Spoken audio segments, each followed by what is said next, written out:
Buenos días. Vamos a reanudar las sesiones de la Mesa 1. Comenzamos la sesión 2.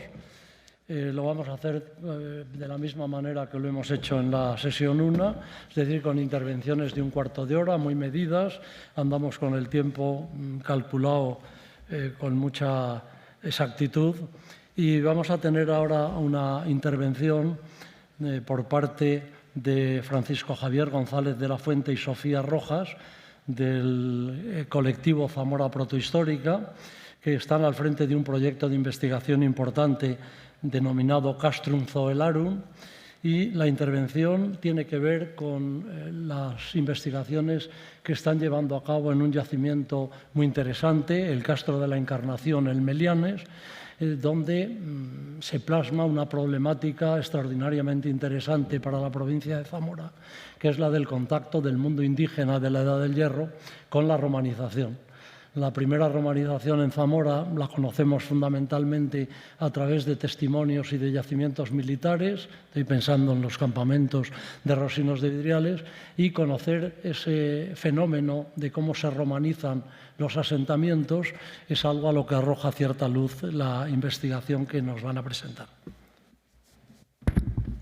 Muy bien, pues muchas gracias. Agradecer primero a la mesa por valorar nuestra ponencia, nuestra propuesta de ponencia.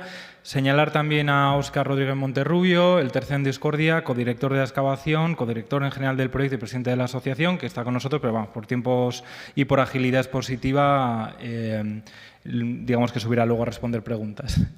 Bien, el proyecto Castrum Zoelarum nace en 2018, su primera fase ocurrió hasta el año 2020 con los objetivos que veis en pantalla, esas cronologías de Edad del Hierro y su posterior romanización.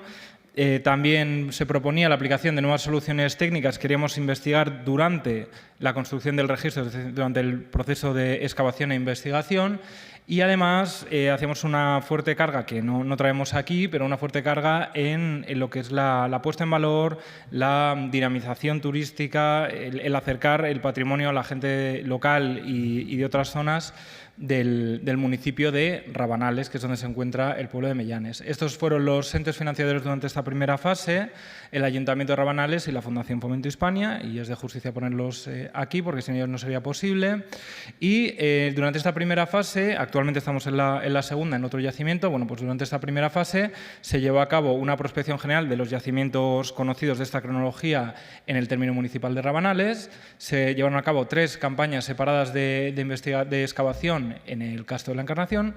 Se hizo una labor de evaluación preparatoria para el siguiente yacimiento, el Castrico, pero también para el Castro de Fradellos, y a ello he ido acompañado pues, de 1000 pequeñas historias de divulgación, también más análisis no evaluativos tipo LIDAR o georradar, ¿vale? Vamos a ir bastante rápido para poder hablar del yacimiento en sí. Esto es el valle del río Aliste, que abarca actualmente las comarcas de Aliste y Alba.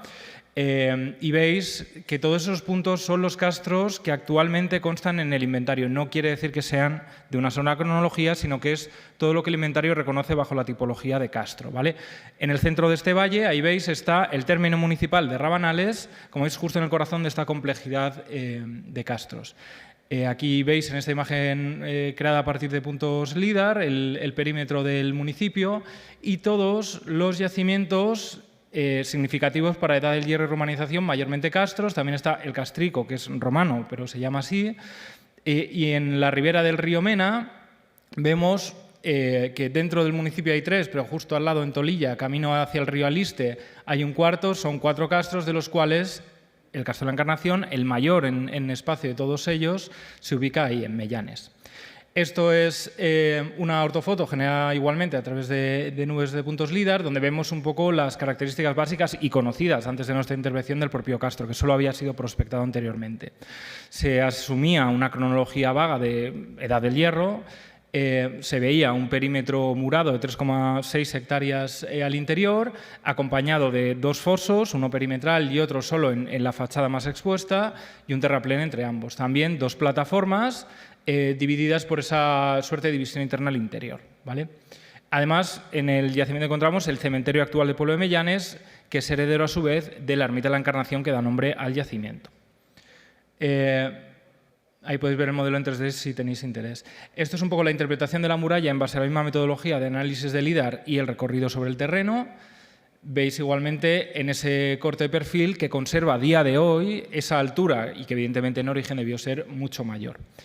Vamos a centrarnos ya en lo que hemos hecho nosotros, que ha sido una serie de sondeos al interior y también en la parte interior de la muralla, ¿vale?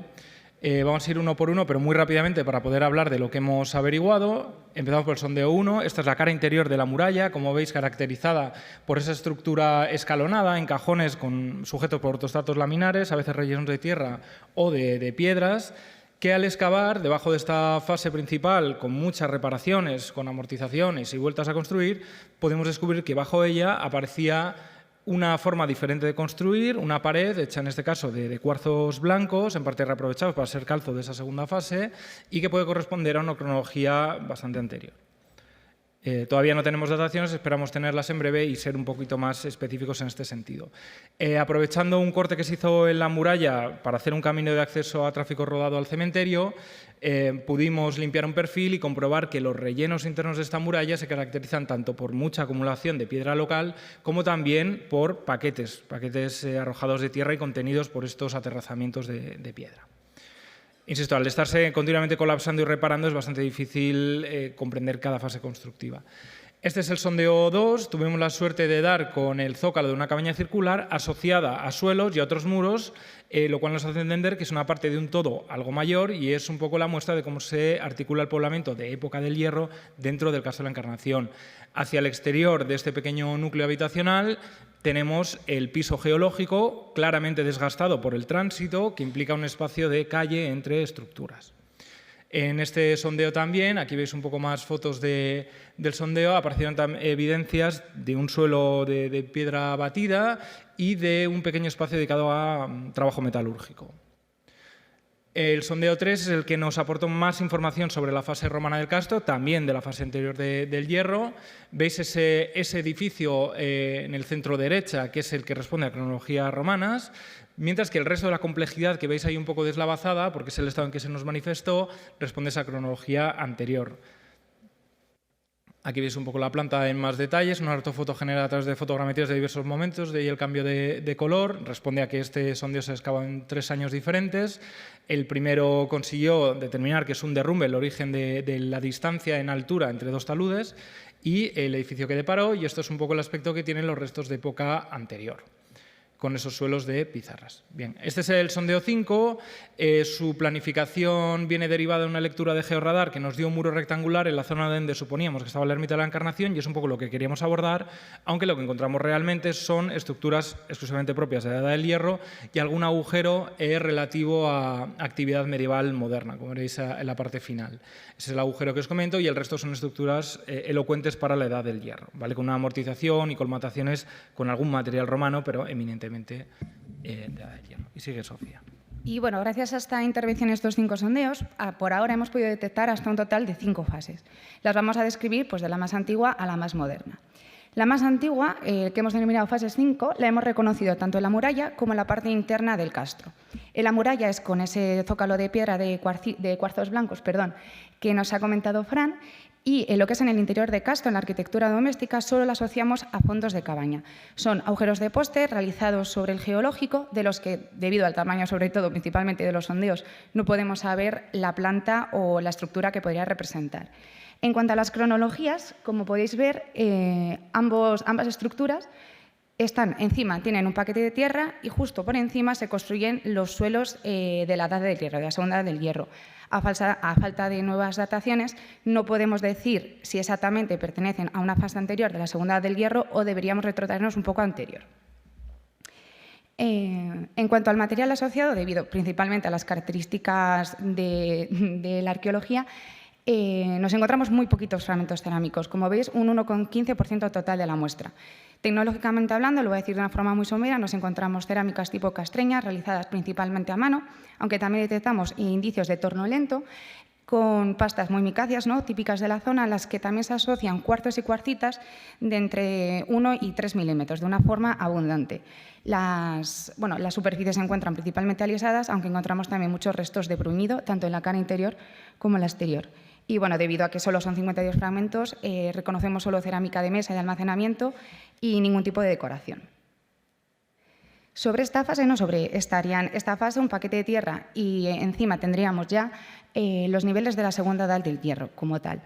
En la muralla, que lo hemos reconocido con esa muralla de cajones, que nos ha explicado Fran, con distintas reparaciones, mientras que en la zona interior del castro pues, sería el sondeo 2, esa cabaña circular, que bueno, en líneas generales nos encontramos una arquitectura en esta fase de zócalos de 1 o 2 hiladas de piedra, donde, por ejemplo, en el sondeo 3 algo llamativo es que esos cuarzos blancos que se utilizaban en la fase anterior en la muralla ahora estarían marcando esquinas de los edificios y vanos interiores. Asociado a esta estructura, pues nos encontramos distintos tipos de suelo resueltos de distintas maneras, como puede ser lajas de pizarra, ¿no? Aquí tenemos lajas de pizarra, piedras o cerámica batida, o sea, tierra batida o cerámicas fragmentadas, ¿no? O la reutilización de molinos. La cerámica nos volvemos a encontrar las mismas características que hemos descrito hasta ahora. A mano, aunque es verdad que en algunas ya se empieza a detectar el torno, sobre todo para el acabado de las piezas, ¿no? Que lo podemos ver en la parte interna de los cuellos. Encontramos pastas micáceas con cuarzos y cuarcitas. Y aquí, bueno, gracias sobre todo al repertorio, que ya estamos hablando de un 33,38% de la muestra, vemos muchas más formas, por ejemplo, encontramos alisados y bruñidos y cepillados, que debido a la conservación de las cerámicas pues no se aprecian muy bien. Decoraciones muy simples, solo en toda la muestra solo hemos encontrado 9 fragmentos en los que predominan las acanaladuras de distinto grosor. Encontramos también angulaciones en la parte superior del labio y una de las más comunes son los cordones o molduras de sección triangular y circular, sabiendo que aunque lo hemos incluido en cerámica, como decoración, están asociadas a almacenamiento, lo cual sabemos que muchas veces está relacionado con la propia producción de la pieza más que a veces con la decoración. De formas, pues bueno, sobre todo de cocina y de almacenaje, que encontramos sobre todo perfiles esbasados, los labios se resuelven de distintas maneras, pero bueno, es este tipo de perfil el que está predominando, con cuellos cóncavos cortos o un poquito más desarrollados. Esto, por ejemplo, es uno de los suelos en los que hemos reconocido pues, esta cerámica de almacenamiento, que vemos que la conservación es mucho mejor. Y bueno, sobre materialidad, pues estamos hablando de fusayolas, pesas tanto de telar como de tejado, lo que nos estaría hablando de una techumbre orgánica, o afiladores con las propias marcas. Perdón, por ir muy rápido. También encontramos actividades metalúrgicas, nos encontramos paredes de horno, nos encontramos también restos de fundición. Y aunque a pesar de que perviven en el segunda del hierro vemos una predominancia de la cultura castreña, no podemos olvidar que detectamos ciertos contactos con las zonas de la meseta, como por ejemplo con las cajitas celtibéricas, nos encontramos cerámica celtibérica como este humbo que tenemos en medio o un cuchillo afalcatado.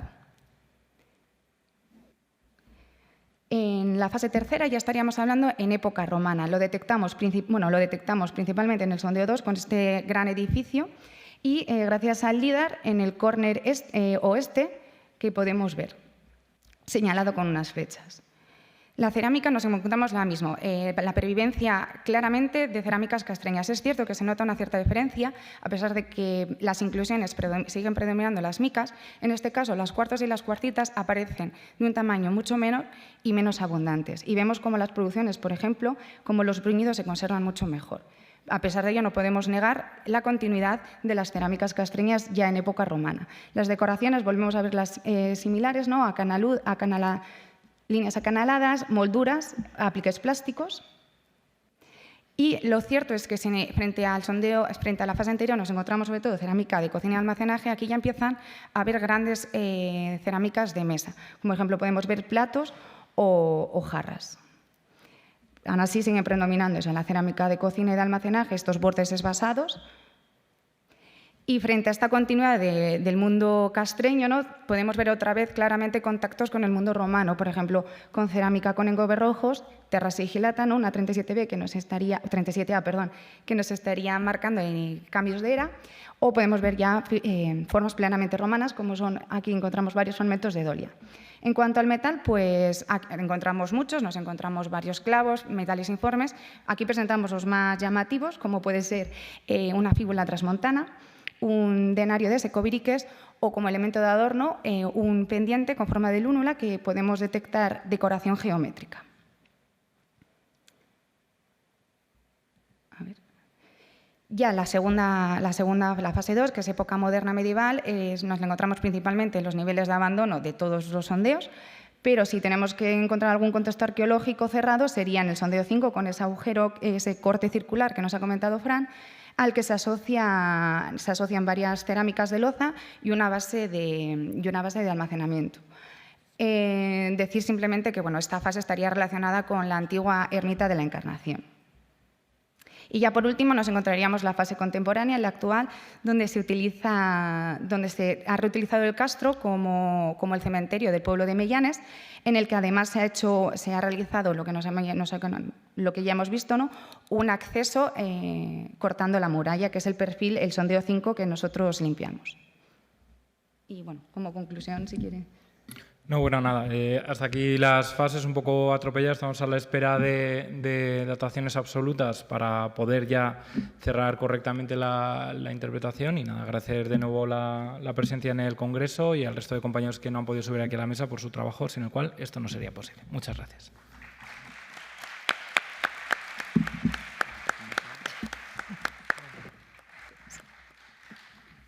Muchas gracias al colectivo Zamora Protohistórica y vamos a continuar con la sesión. Interviene a continuación, tenemos una comunicación, de Rodrigo Andrés Bercianos y Javier Fernández Lozano.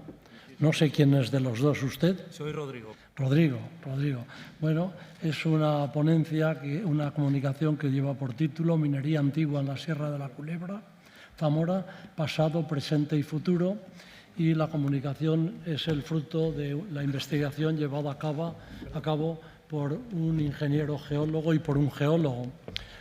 Viene, por lo tanto, muy a cuento en una mesa como la número 1 del Congreso, en la que se pone de manifiesto la importancia de la interdisciplinaridad en arqueología.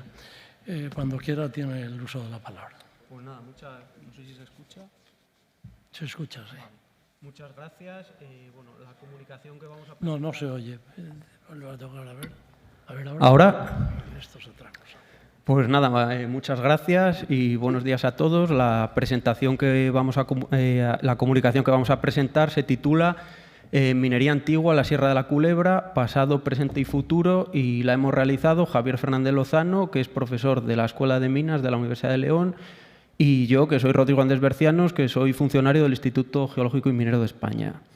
Entonces, bueno, la Sierra de la Culebra es una alineación montañosa que comunica o que vertebra la zona central de la provincia de Zamora con el sector noroccidental. Y en ella se alcanzan elevaciones que rondan, en algunos casos, los 1.200 metros de altitud. A nivel geológico, la Sierra de la Culebra se encuadra en la zona centroibérica del macizo ibérico y, como se puede ver en colores verdosos, destacan tres formaciones metasedimentarias del Ordovícico. En primer lugar, destaca la formación Puebla, que está formada por esquistos, por pizarras, que alternan con cuarcitas y cuarzoarenitas. A techo de esta formación se encuentra la formación Culebra, que es puramente la cuarcita armoricana, y a techo se encuadra la formación San Pedro de las Herrerías, que es una formación de tipo metapelítico.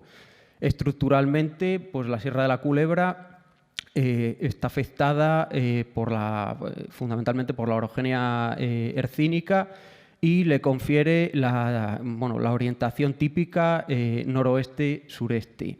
Geomorfológicamente, pues las cuarcitas son las que generan los relieves más elevados de la sierra y las pizarras son las que confieren pues generalmente las zonas más deprimidas o los valles. También decir que fruto de esta alteración y meteorización de estos metasedimentos ordovícicos, a lo largo de toda la sierra se pueden distinguir potentes depósitos de tipo coluvionar que tapizan paleorrelieves y también de tipo aluvial que favorecen el encajamiento de la red fluvial actual. Bueno, si sobre la base geológica superponemos la base de indicios minerales del Instituto Geológico y Minero de España, bueno, pues podemos observar que fundamentalmente la sustancia predominante en la Sierra de la Culebra es el hierro. Este hierro, bueno, pues se encuentra sobre todo a techo de la formación Culebra y presenta una aparece con una morfología de tipo estratiforme, que en algunos casos estos óxidos de hierro pueden llegar a tener potencias de hasta un metro. A lo largo de la sierra hay multitud de trincheras, de zanjones, de calicatas e incluso galerías en las cuales, bueno, pues desde tiempos antiguos hay referencias bibliográficas que indican su explotación desde época romana o en época medieval. Fruto de su explotación, pues también hay numerosos escoriales a lo largo de la sierra y fundamentalmente, por lo que se indica en dichas fuentes, bueno, pues, pudo ser utilizado para elaboración de utensilios domésticos o para fabricación de herramientas para la minería o la agricultura. Pero bueno, aparte del hierro, como vemos, hay otro tipo de indicios de minería antigua próximos a la Sierra de la Culebra, como puede ser los de variscita, ¿no? que ha sido utilizada desde tiempos prehistóricos en la península ibérica, o en la zona del Osacio también hay indicios de plata y de plomo, y en la zona por ejemplo, de Pino del Oro, pues los indicios auríferos que hay allí. Pero bueno, con respecto a esta última sustancia o elemento sobre el oro, vemos que hay numerosos indicios de minería aurífera antigua o simplemente indicios de oro en zonas circundantes a la Sierra de la Culebra, pero bueno, vemos que en la Sierra de la Culebra la sustancia predominante es el hierro. Entonces, claro, llegados a este punto, teniendo en cuenta que el hierro y el oro, pues geoquímicamente tienen una fuerte afinidad, en este caso, bueno, pues ambos son siderófilos y el oro tiene afinidad por el hierro, nos llama la atención, bueno, pues como en la Sierra de la Culebra, pues no apenas hay referencias bibliográficas o indicios de la presencia de oro o de minería aurífera antigua asociada. Entonces, bueno, revisando la bibliografía, en la tesis doctoral de Esparza hay un interesante capítulo referido a la minería y en relación, bueno, pues al enclave de la ciudad y el castro, en el entorno de Ferreras de Arriba. Textualmente, bueno, pues se dice que en las fotografías aéreas de 1956 pueden verse en la ladera meridional del castro unos caminos que no conducen a aquel, sino que cortan la ladera con un trazado totalmente rectilíneo y parecen terminar o desaguar, si se prefiere, en vaguadas o pequeños arroyos. Luego también indica que las tradiciones locales consideran que tales carriles servían para comunicar, en caso de emergencia, Braganta y su acrópolis. Y además indica que no sabemos si los acueductos mencionados por Gómez Moreno y sus antecesores son esos mismos carriles. En páginas posteriores, en esta misma publicación, dice que es necesario un estudio especializado sobre la cuestión, pero tenemos la impresión de estar ante canales de tipo minero. Y posteriormente indica que a falta de un estudio geológico y geomorfológico detallado, no sabemos ni siquiera cuál podría ser el objetivo de ese lavado, aunque presumiblemente se trataría del oro alojado en los derrubios que flanquean el castro. Bueno, pues en base a estas indicaciones, ¿no? Nosotros hemos planteado un trabajo desde un punto de vista geológico y minero, en el cual, bueno, pues partiendo de un análisis de fotografía aérea histórica y de LIDAR, hemos intentado identificar las labores mineras en la zona. Aparte, en campo, con ayuda de drones, bueno, pues hemos intentado describir la infraestructura minera y, además, identificar las unidades litoestratigráficas de superficie y, mediante granulometrías, hacer una descripción estratigráfica de estos potenciales depósitos auríferos, con el fin de, bueno, pues efectuar una correlación de la cual extraer una serie de conclusiones. En primer lugar, bueno, pues hemos cotejado que esos caminos, o similar, carriles o acueductos o canales de tipo minero a los que se aludía Esparza, son visibles también en la serie A del vuelo americano, que es 11 años anterior a la serie B, que es la primera fotografía aérea disponible que existe. Nosotros también hemos utilizado la serie B del vuelo americano puesto que presenta una mejor resolución y nitidez. Y bueno, también hemos representado los lugares de habitación y de transformación de materias primas que aparecen en la carta arqueológica y vemos, bueno, pues que aparte de esos, bueno, ya voy a decir, de esas canales, porque son canales mineros o esas zanjas canal que aparecen en la zona meridional del Castro, también hemos detectado que al este de Peña Agujereada o en el entorno de Valdemolinos también existen otras zanjas canal similares. Ya representadas sobre la topografía existente, vemos que, bueno, que aparte de, destacan los trazos rectilíneos, pero luego ya analizándolo en detalle, vemos que hay numerosas ramificaciones y que, bueno, en general están explotando lo que serían los interfluvios entre pequeñas zonas deprimidas asociadas a pequeños valles que teóricamente sería donde se encontraría la mayor potencia de depósito sedimentario a explotar. Como vemos, únicamente en el tramo final de los mismos es cuando se encuentran perpendiculares a la línea de máxima pendiente. Ya utilizando tecnología LIDAR, ¿no? Mediante elaboración de modelos digitales del terreno, hemos podido identificar, por ejemplo, junto al Castro, lo que sería un estanque que cuadraría perfectamente, bueno, pues con el prototipo de este tipo de explotaciones, ¿no? En el que, como indicaré posteriormente, a partir de un estanque, bueno, pues, deriva toda la red de canalizaciones. En primer lugar, bueno, voy a hablar de este sector, del sector que hemos denominado de Valdemanzanal, y como digo, se iniciaría en un estanque, ¿no? Que está pues en una zona en la que estratigráficamente se puede ver, bueno, pues unos sedimentos de tipo pantanoso, ¿no? Se puede ver que ahí, bueno, pues crece la vegetación y que hay humedad, del cual derivaría una red hidráulica que en la actualidad se encuentra bastante colmatada y afectada por, bueno, pues, por procesos antrópicos. Y de la cual, bueno, pues como digo, de esta red hidráulica parten zanjas canal que llegan hacia las zonas que serían de explotación, que están indicadas en rojo. En este caso, bueno, pues una tipología de explotación sería la que, bueno, pues en los inventarios y en los libros de esta temática se denomina cola de caballo, ¿no? En la cual el agua entraría por una zona superior, se derivaría por una serie de canalizaciones y saldría por una zona de lavado. Además, bueno, pues ha identificado una galería, ¿no? que indica que, además de la explotación de depósitos secundarios, también podría haber una explotación primaria, es decir, en roca minera. Como se puede ver también de una zanja canal, derivan otras 3 canalizaciones. Que, bueno, se puede ver el ángulo de 90 grados que finaliza en la zona de lavado y la fuerte incisión en el terreno que en algunos casos llega hasta los 8 metros y tiene una anchura en algunos casos también de 40 metros. Y bueno, llama la atención la presencia de depósitos antrópicos justo en las zonas próximas a las zonas de explotación, que podrían ser equivalentes, bueno, a las murias en otros sectores mineros, auríferos.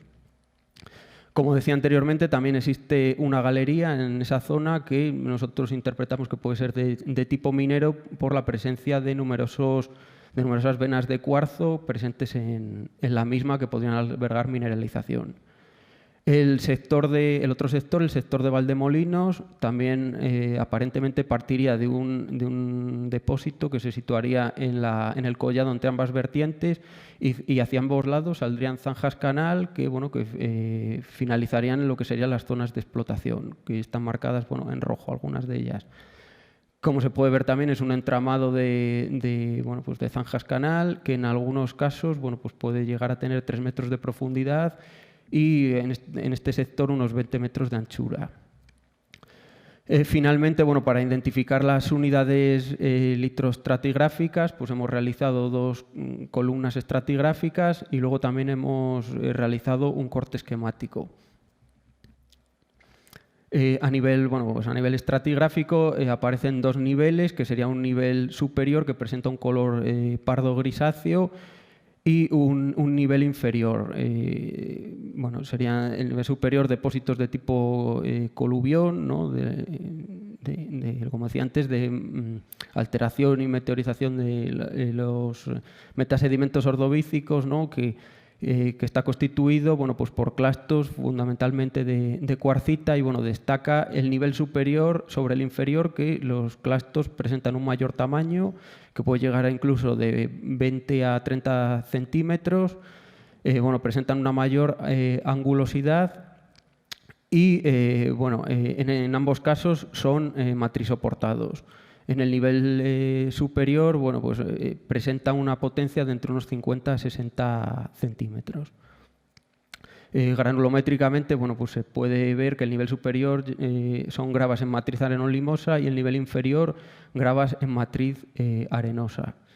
Y ya para finalizar, a modo de correlación, indicar que la presencia de lo que serían las labores mineras se sitúan fundamentalmente en la parte media y alta de la ladera. En algunos casos, como digo, pueden llegar incluso hasta lo que sería el zócalo del zócalo paleozoico. Y esto, en otros lugares se ha planteado también que es donde en lo que es el zócalo, el contacto entre los depósitos sedimentarios cenozoicos y el zócalo es donde se encontraría la mayor concentración de oro. Igualmente, en las bases de estas secuencias sedimentarias también teóricamente es donde se encuentra la mayor concentración de oro. Aparte, en la zona hay una gran cantidad de cuarzo y de brechas de falla, ¿no? Embebidas en muchos casos en la matriz sedimentaria, lo cual también sería otro indicativo, ¿no? De una potencial presencia de aurífera en la zona.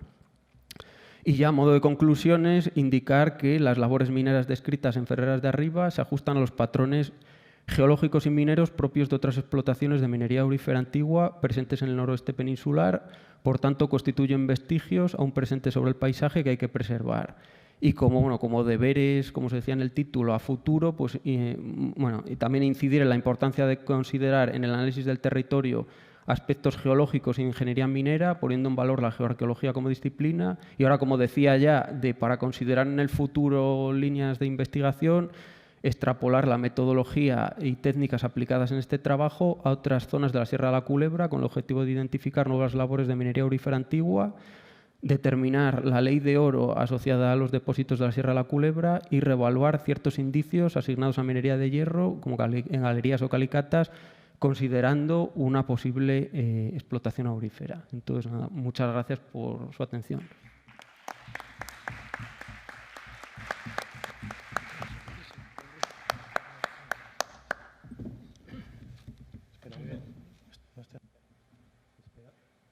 Esperanza. Ahí está.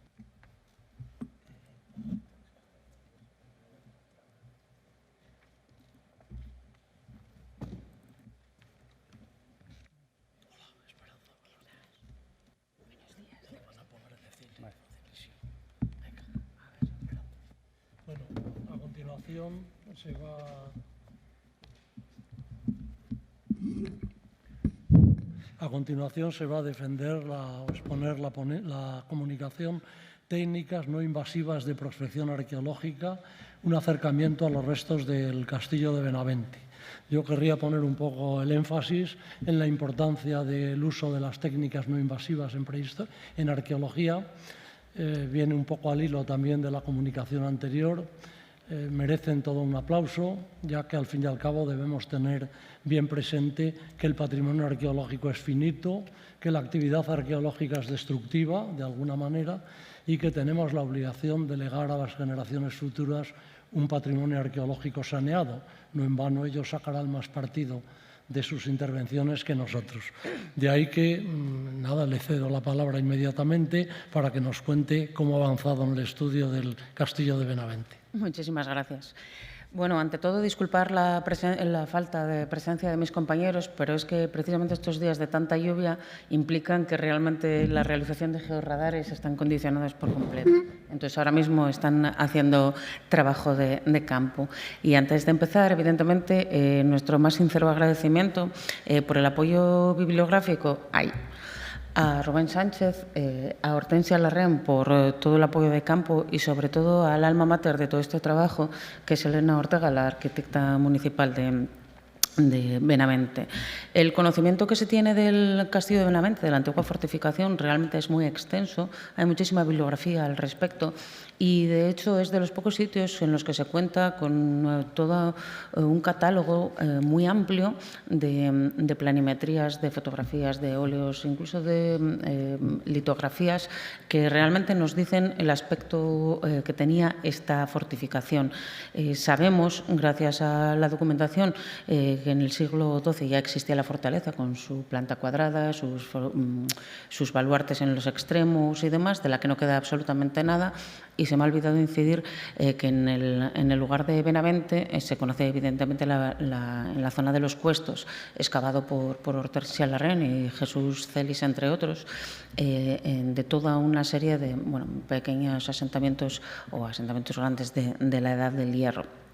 Volviendo a la zona del castillo, la construcción del castillo de los Condes de Benavente ya se corresponde con el siglo XIV y estas son simplemente algunas de las muchas imágenes que Fernando Regueras ha recogido en un libro excepcional que no puedo menos que recomendar con antiguas imágenes y todas las documentaciones históricas concernientes a la fortaleza.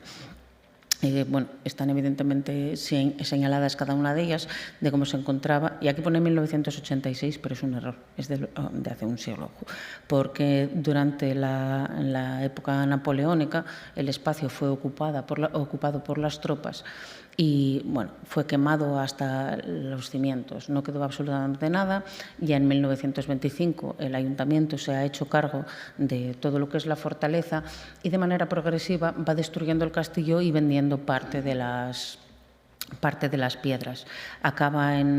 Previamente había estado en manos privadas, donde don Telesforo puso incluso un depósito de agua en una de las torres del homenaje. ¿Qué nos queda en la actualidad? Esta imagen de 1854 encargada por los propios condes de Benavente es bastante expresivo del estado de ruina que todavía tenía, pero poco después ya no queda nada. Se localiza sobre los Cuestos de la Mota, que es un cerro de manera natural perfectamente protegido. Y en la actualidad realmente solo tenemos la evidencia de esa torre del Caracol en la que actualmente se emplaza el Parador Nacional de Benavente, de Zamora. Una pequeña planimetría muy explícita de esta zona, que es la única que nos queda, y algunos otros documentos planimétricos que nos ha relegado la historia. Hoy en día, todas estas partes de las murallas y de los taludes naturales realmente se han visto modificados de una manera absolutamente notable, desdibujando el lugar hasta que ya sea completamente irreconocible. Más imágenes de cómo tenía que ser el castillo y de algunas imágenes que tenemos en época de Felipe el Hermoso.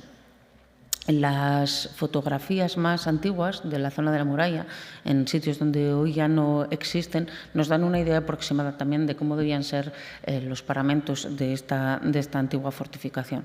Y posiblemente esta planimetría, levantada por encargo de Napoleón Bonaparte, es una de las que nos resulta a día de hoy más interesantes, por la muy sencilla circunstancia de que sobre el dibujo de Blaine, que es realmente preciso, es bastante sencillo superponer lo que hoy en día es el parador, que está en color azul, que ven ustedes en la imagen, y lo que son los jardines, que están localizados de color rojo.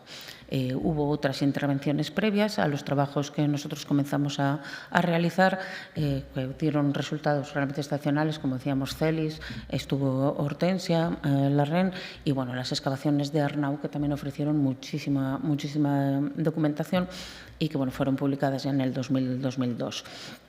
Finalmente, la empresa Estrato, después de que de manera natural se hiciese un boquete en la zona de los jardines, realizaron unas intervenciones con unos resultados extraordinarios y, de hecho, la memoria es francamente recomendable precisamente por el estudio histórico de todo este espacio. Y aquí ya entramos nosotros, no sé cómo viene el tiempo, muy bien, ¿no? Sí. Que Realmente lo que se propuso fue un estudio de arqueología no intrusiva y sometimos a todo el espacio pues a las pautas básicas y a los protocolos básicos que normalmente solemos cumplir. Evidentemente se hizo un estudio LIDAR de todo el espacio que confrontamos inmediatamente con una fotogrametría pormenorizada del espacio. Lo que buscábamos era realmente comprobar que la paleotopografía del cerro se correspondía con acciones antrópicas y no naturales y efectivamente gran parte de, no sé qué tal se verá, hemos probado antes, gran parte de las laderas, sobre todo que dan hacia la zona de lo que hoy en día es la carretera o lo que fue en su día del tren, se han visto severamente modificadas por acción humana y no conservan nada de su morfología original. Son precisamente estas laderas las que a día de hoy hay que mantener porque se caen de manera progresiva. Se ha hecho ya varios intentos de sustentación de las laderas, pero bueno, no han sido muy afortunados. Hicimos una fotogrametría que tenemos colgada online, con, si no recuerdo mal, eran aproximadamente unos 80-90 gigas de peso, porque obtuvimos una media aproximada de unas 40.000 fotos, si no recuerdo mal. De esa manera, bueno, pues han quedado documentados no solamente las laderas, sino cada una de las pocas piedras que quedan del castillo original. Finalmente, y yéndonos a la realización del georradar, nos centramos de manera fundamental en esa zona superpuesta que pueden ver aquí ustedes, donde, no sé si se ve, sí, lo que estoy señalando con el ratón es precisamente la zona del parque que pudimos realmente cubrir de una manera casi total y las avenidas de las zonas de alrededor. No quisiera ser redundante, pero bueno, el georradar es una técnica geofísica que consiste en la emisión de pulsos electromagnéticos del subsuelo, desde una antena con frecuencia de onda establecida. Nosotros usamos ya de manera recurrente siempre multicanal, precisamente porque los resultados son bastante mejores y la obtención de imágenes tridimensionales siempre es muchísimo más útil. A la hora de realizar las slices de la zona prospectada siempre es mejor estas mayores magnitudes. Nos dejaron, de hecho, meternos por la zona donde no había setos. No nos dejaron cortar los setos porque está feo, pero tampoco es necesario porque se puede pasar alrededor. Se prospectó también toda la zona del parking porque gracias a Hortensia y Elena los coches fueron retirados y tuvimos una cobertura de casi un 90% de la superficie. Los puntos de referencia utilizamos los mismos para la fotogrametría que para el georradar con una cobertura y un error de menor a los 2 centímetros. Bueno, ese es mi perro. Las zonas, precisamente junto al parador, son unas de las más modificadas, precisamente por la intervención humana en estas últimas décadas, cosa que es algo completamente natural. Pueden observar aquí los resultados de toda la zona cubierta, que realmente, como les digo, cumple casi un total de la superficie, salvando los setos de rosales, que son muy difíciles de saltar. Ahora, bueno, voy a pasar rápidamente porque realmente es mucho más interesante leerlo que escucharlo y además tengo muchísimo síndrome del impostor porque soy la única arqueóloga. Ellos son geólogos y son bastante más explícitos que yo. Pero bueno, muy sencillamente, junto al parador hemos detectado toda una serie de anomalías que las ven porque la reverberación de las hipérbolas son bastante llamativas, que se identifican fácilmente con tuberías a diferentes distancias y de hecho si se hace alguna cata junto al parador será fácil de recensionar cuáles son de hormigón y cuáles son de cemento, precisamente porque la respuesta y el rebote es bastante notable. Hay posibles depósitos junto a la fachada que da hacia la zona del parque, pero son completamente modernas. En lo que es toda la zona central del parque, como pueden observar en estas imágenes, las hipérbolas y las anomalías responden a una heterotromía bastante marcada que indica la presencia de estructuras cuadrangulares dispersas a lo largo de todo lo que es el patio actual. Las zonas de relleno moderno superan los 50 centímetros de profundidad, alcanzando los 80, pero vemos que, sobre todo en la zona norte, que se pueden ver en las marcas de la derecha, las estructuras, pueden llegar a alcanzar, de una cronología que no podemos determinar, evidentemente, 1,5 metros, lo que implica la existencia de restos a bastante profundidad. Las zonas de rellenos modernos realmente se superponen a estas otras de las que hablamos, que son más antiguas, y se documenta lo que parecen ser bastantes estructuras derruidas en la zona este, en los laterales. Hicimos, evidentemente, cortes transversales y longitudinales y se corresponde, 5 minutos, termino ahora mismo. Se corresponde de una manera notable a la planimetría que hemos mencionado antes, realizada por Blaine por encargo de Napoleón, tanto las horizontales como las verticales. En la zona del parque se documentan, evidentemente, nuevas estructuras, pero están muchísimo más derruidas, posiblemente porque fueron arrasadas a la hora de realizar el parque entre el año 27 y el año 35 del siglo pasado. En la zona de la ladera, la aparición de restos es muy superficial, posiblemente se corresponden a cuestiones modernas, si no es que son contemporáneas, y bueno, no le hemos dado mayor relevancia porque parece realmente no tenerla. En la otra zona sí que se pueden ver estructuras muy antiguas, muchísimo más profundas y que posiblemente se correspondan a lo que hoy en día es la barandilla lateral del parador, si conocen el parque, y en la antigüedad a la antigua zona de muralla, porque además va muy bien encajado a la zona correspondiente.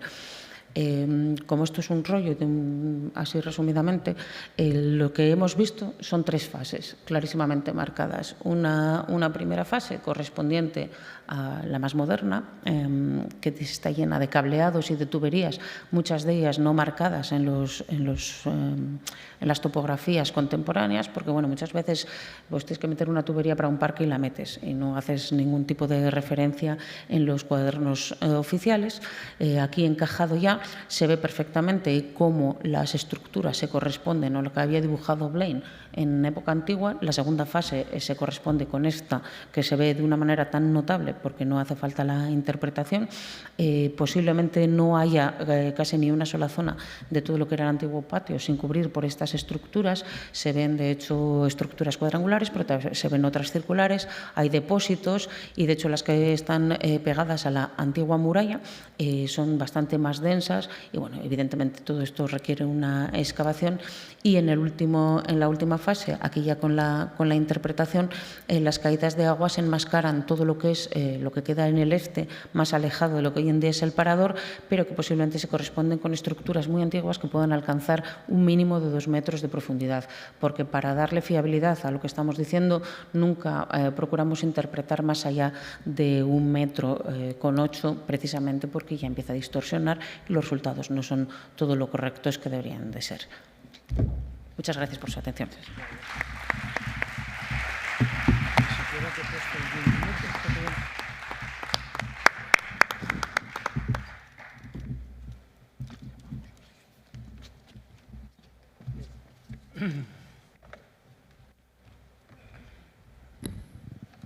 Bien, tenemos a continuación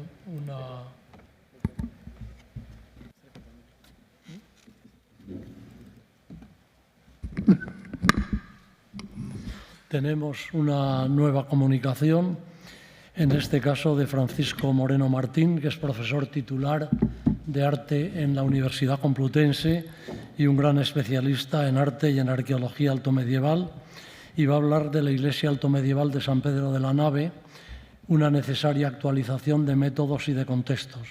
Yo, en relación con, antes de escucharle, que siempre será un placer, simplemente quiero hacer una pequeña reflexión. Y es que debemos volver sobre los clásicos, evidentemente, y debemos recordar, seguramente es importante, que el valor del patrimonio no es un valor estático, sino es un valor en permanente cambio. Y ese valor se incrementa efectivamente en función de la investigación.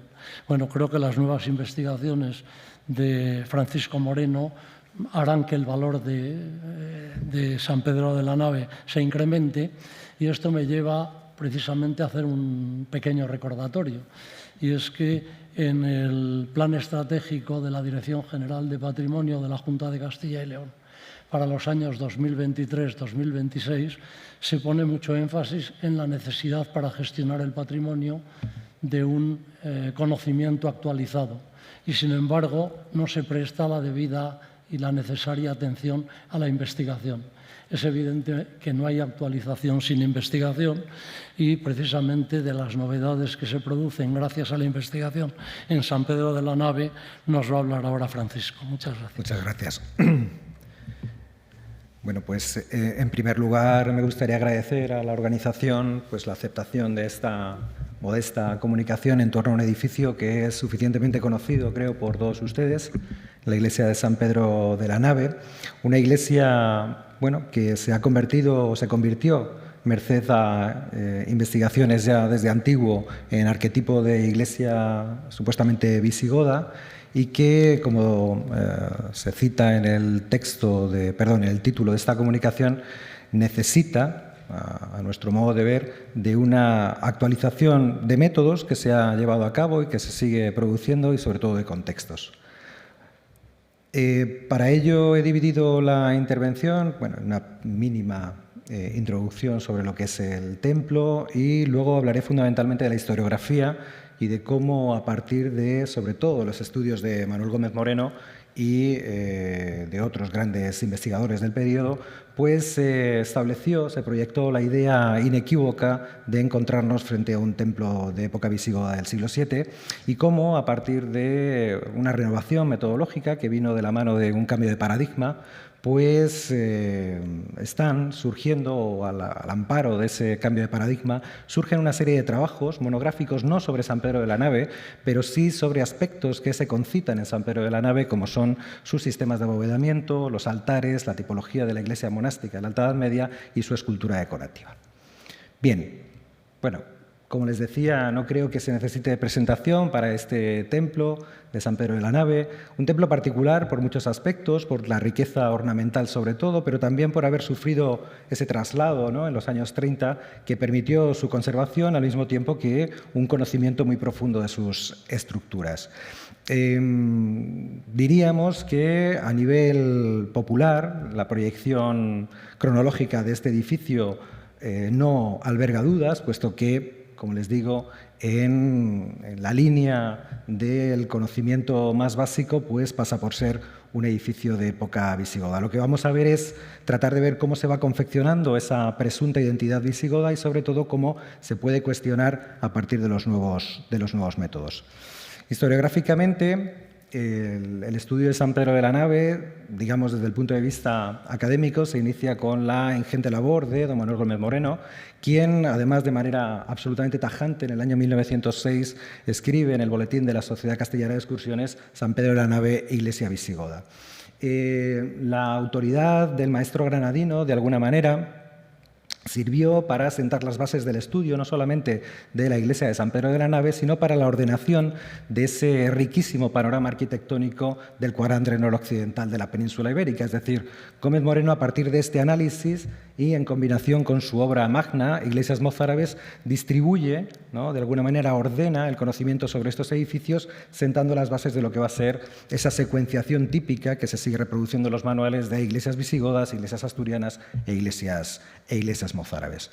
Evidentemente, estas son aproximaciones de tipo prearqueológico, preestratigráfico, fundamentada en las comparaciones de carácter estilístico, de carácter tipológico, y que parte de un paradigma hoy completamente en desuso, que es el paradigma despoblacionista. Si ven, además, Gómez Moreno no tiene ninguna duda de que no existe una posibilidad de datar este edificio en un periodo de la Alta Edad Media anterior a la repoblación asturiana de finales del siglo IX. En todo caso, y para no entrar en cuestiones de carácter excesivamente minucioso, les he traído este cuadro en el que, de una forma cromática, pueden ver cómo las opiniones vertidas por distintos especialistas españoles e internacionales al respecto de San Pedro de la Nave ha ido alterando la cronología entre lo visigodo y lo alto medieval. A partir de este esquema cromático también se pueden sacar algunas conclusiones, a mi modo de ver muy útiles, como que la discusión en torno a su cronología está muy latente. Las primeras 3 décadas del siglo XX se alterna, digamos, incluso podríamos decir que mayoritariamente una consideración de época alto medieval, también por la visión de investigadores extranjeros y el análisis de un posible orientalismo del origen de sus estructuras y de su escultura, pero que a partir de los años 50, 60 es mayoritariamente la opinión de que se trata de una iglesia del siglo VII. Les he señalado en naranja los que a nuestro modo de ver son hitos historiográficos, empezando por el propio Gómez Moreno, que es el que da a conocer desde el punto de vista, como le digo, de la investigación el edificio, pasando por el análisis que Navascués hace del orologio que aparece inciso en el interior del edificio, datado por él epigráficamente en el siglo VII, sin duda, hasta pasar por los trabajos de Ramón Corzo, que, digamos, hace una aproximación, si bien no estratigráfica, sí tratando de secuenciar el edificio, lo que es valorable, hasta llegar a los trabajos de Luis Caballero, que en realidad no solamente parte de una reubicación cronológica de este y otros edificios, sino que, como vamos a ver a continuación, viene acompañada de una renovación de método. El nuevo paradigma, defendido por Luis Caballero y quienes nos hemos formado junto a él, parte de una idea básica, y es la de que existen determinadas herramientas constructivas y ornamentales, entre ellas, que no pueden ser o que no debieron ser utilizadas en el panorama peninsular hasta su reincorporación a través de la conquista islámica.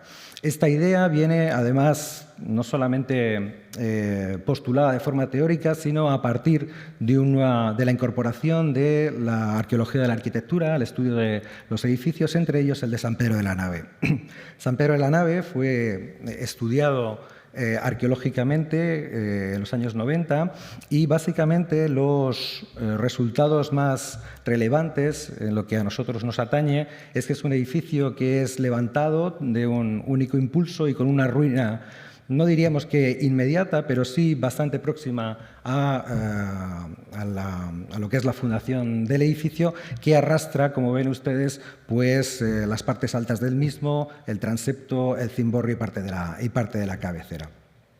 Además, este análisis, desde el punto de vista tipológico, pone de manifiesto que se trata de un edificio hecho con sillería extraída ex novo y también reutilizada, cortada utilizando regla, lo que genera unas líneas sinuosas que de alguna manera implican la utilización de ese sistema de engatillados tan típico de estos edificios altomedievales, una técnica que, desde nuestro punto de vista, revelaría una referencia ya cronológica anterior a los años 30 del siglo X.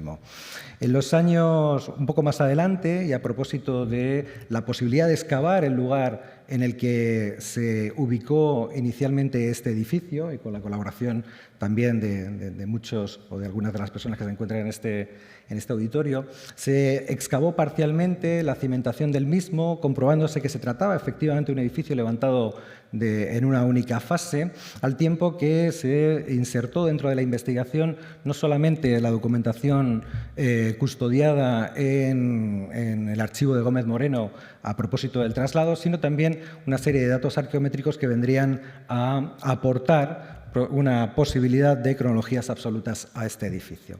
Pues bien, a raíz de este cambio de paradigma y esta nueva aproximación a los edificios altomedievales, surgieron, al amparo de la dirección de Luis Caballero Zoreda, una serie de tesis doctorales que, como les decía al principio, si bien no tratan monográficamente San Pedro de la Nave, sí se ocupan de investigar aspectos que de alguna forma están implícitos en la construcción y en la evolución de este y otros edificios.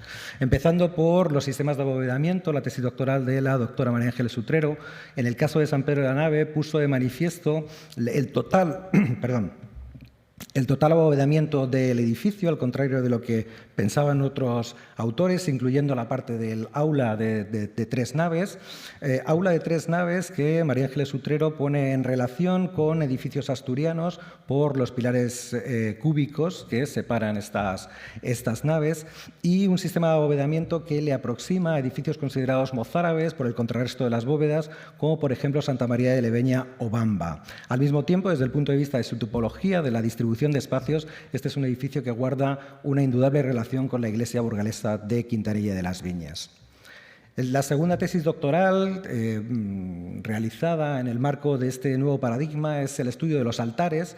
San Pedro de la Nave cuenta al menos con 3 altares.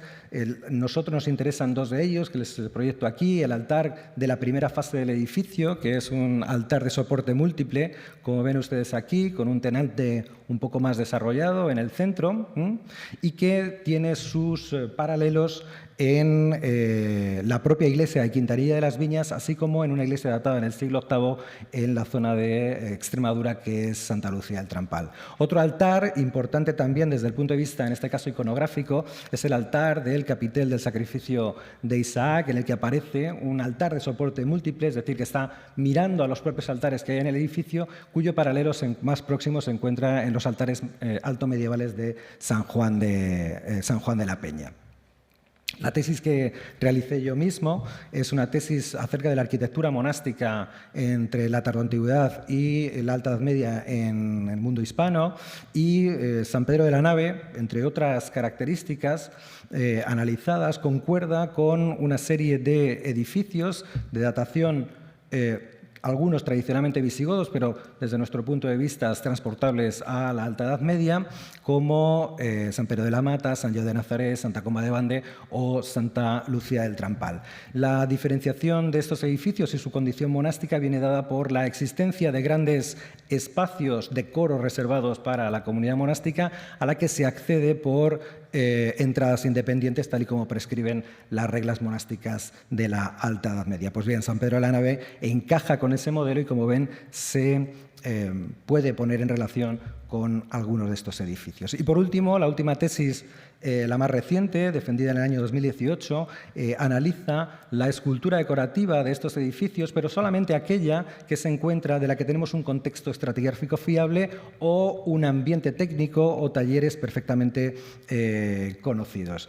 El doctor Alejandro Villa, en el caso de San Pedro de la Nave, establece la existencia de 2 talleres que están actuando dentro del mismo impulso constructivo, pero que se diferencian en cuanto a la formación y en cuanto a la utilización de recursos tecnológicos. El segundo taller, que es el más interesante, el que talla los soportes del crucero, del transepto que tienen ustedes aquí, incluidos los capiteles famosos figurativos, es un taller cuyos paralelos más próximos se encuentran en la zona del norte de León, la zona dominada por ese influjo de la arquitectura mozárabe, entendiendo como absolutamente inequívocos de esa tradición constructiva la presencia de roleos en la que se inscriben animales en diferentes posiciones, tal y como vemos en algunos elementos de, sin ir más lejos, San Miguel de Escalada. Además, este taller, de acuerdo con la visión de Alejandro Villa, utiliza una herramienta que desconoce el primer taller y que se desconocía en el siglo VII, que es la utilización del trépano, una herramienta que permite llevar a cabo esa técnica con una gran plástica y un gran naturalismo que nos habla, como le digo, de un contacto con aquellos otros talleres que utilizaban este mismo instrumento y que se inicia o que se pone en marcha por primera vez en el paisaje monumental hispánico en la puerta de San Esteban de la Mezquita de Córdoba, con adiciones semirales, es decir, siglo VIII, siglo IX. En resumidas cuentas, lo que yo les vengo a traer aquí no es más que una renovación de método que se utilizó y que se pone de manifiesto en esos análisis individuales, que nos lleva a plantear la cronología de estos edificios con los que San Pedro de la Nave dialoga profundamente y que se encuentran encuadrados en el cuadrante noroccidental de la península ibérica. Hablo de Santa Comba de Bande, San Fructuoso de Montelios, San Juan de Baños o Quintanilla de las Viñas. No solamente por su ubicación geográfica, sino también por distintos elementos, no solo de carácter estratigráfico, como hemos visto, sino incluso histórico. Recordemos que la primera mención que tenemos para la iglesia de San Pedro de la Nave es del año 907. Concuerda, como les digo, mejor con un panorama histórico que es el de la recuperación territorial por parte del reino Astur de todo este cuadrante noroccidental y de la utilización de estos edificios como edificios mayoritariamente monásticos como fórmula para vertebrar el territorio, para fijar para fijar a través de ellos el poder que emana desde la corte astur-leonesa. Esto es lo que yo les quería contar y, desde luego, suscitar seguramente el debate. Muchas gracias.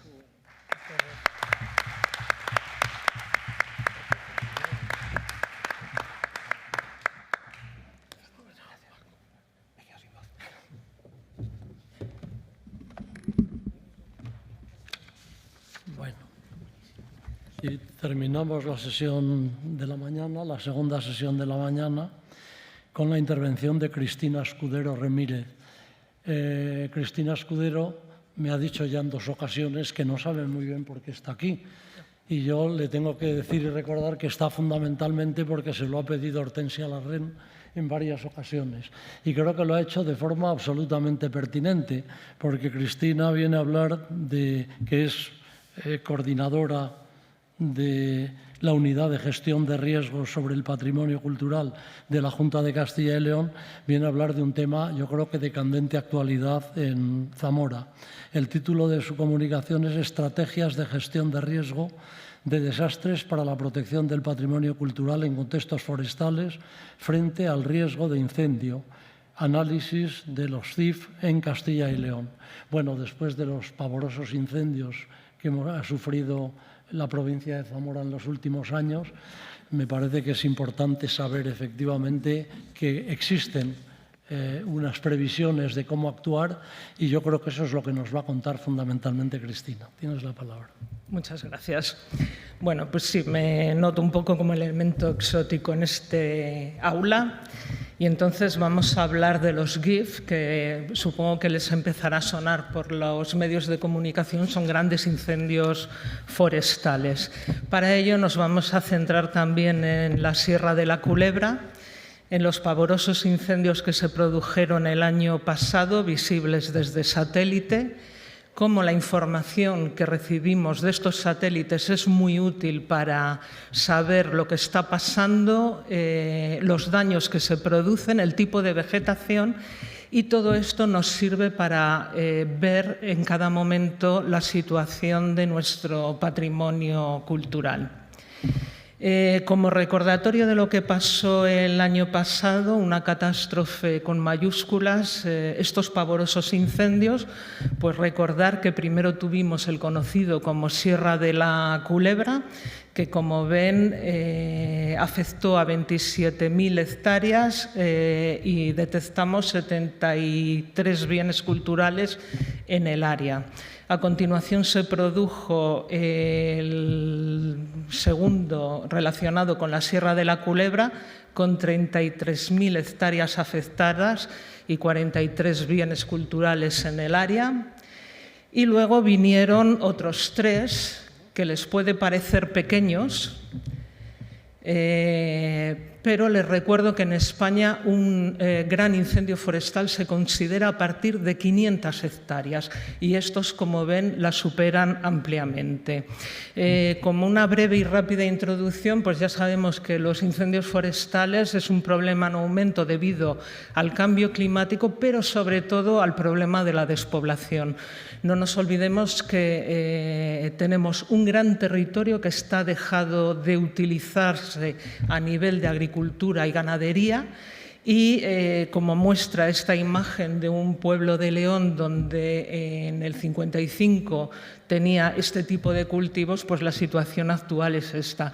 Grandes masas forestales que, digamos, recuperan el territorio, que no hay ninguna gestión sobre ellas y que agravan el problema. Y en medio de este mare magnum forestal, la definición que tienen los planes contra incendios forestales de incendio forestal es aquel incendio que va quemando vegetación que no estaba destinada a arder. Pero como no todo el monte es orégano, en medio del monte tenemos muchísimo patrimonio cultural de todo tipo, etnográfico, arquitectónico y, como no, arqueológico. Y el problema que tenemos es que realmente no se sabe lo que está pasando por falta de datos de la situación. Hay que tener en cuenta que también es un problema de patrimonio rural frente al patrimonio urbano, que es el que se lleva el gato al agua, donde hay una falta de integración total y de coordinación entre los servicios de emergencia y los encargados de velar por la protección del patrimonio cultural. Y bueno, para no seguir llorando, porque podría estar horas, decir que todo esto al final lo que provoca es que no haya políticas de prevención, de seguimiento, de valoración de daños, de recuperación y de mitigación, que es lo verdaderamente importante. Para que se hagan ustedes una idea, el patrimonio cultural durante un incendio puede sufrir daños directos, como es la termoclastia en piedras, luego veremos algún detalle, daños indirectos, porque no nos olvidemos que se produce por pérdida de cubierta vegetal, una erosión post-incendio o un aumento del furtivismo en la zona que nos obliga a notificarlo a la Guardia Civil, y lo que es más grave, daños operacionales, es decir, aquellos provocados por los propios sistemas de extinción, que muchas veces serán inevitables porque en una situación de emergencia la prioridad son las personas, indudablemente, estamos todos de acuerdo, y las poblaciones, pero la mayoría de los daños podrían ser evitados por políticas de coordinación. Para que se hagan una idea, pues la piedra es mal conductor de calor y, evidentemente, con los efectos de altas temperaturas empieza a quebrarse como las capas de una cebolla.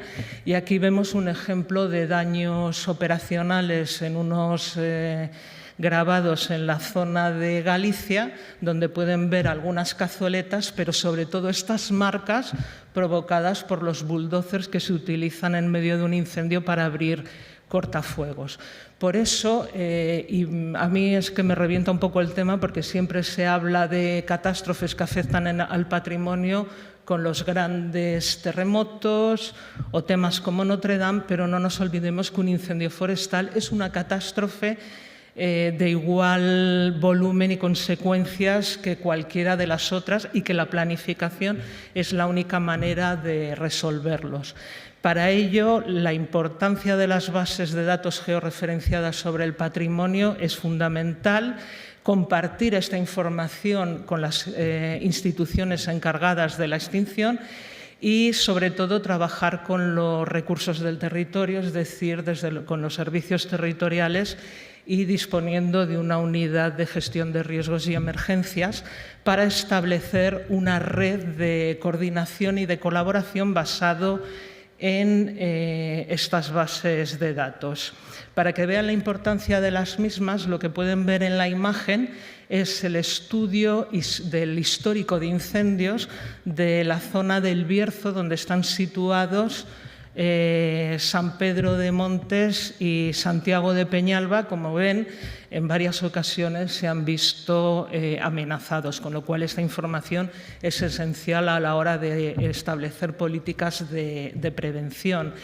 Y, sobre todo, para el seguimiento, vuelvo a hacer referencia a un incendio en Zamora en el 2017, precisamente en Pino del Oro, donde la Unidad Militar de Emergencias, que tiene nuestra base de datos del patrimonio, nos notificó que teníamos un bien de interés cultural en la zona, un pequeño elemento rupestre, pero que cuando ya empezamos a trabajar con lo que teníamos en el área, pues empezaron a surgir todos estos puntos azules, que es patrimonio no declarado, bien de interés cultural, pero de importantísima relevancia para el conocimiento de la minería del oro de la zona.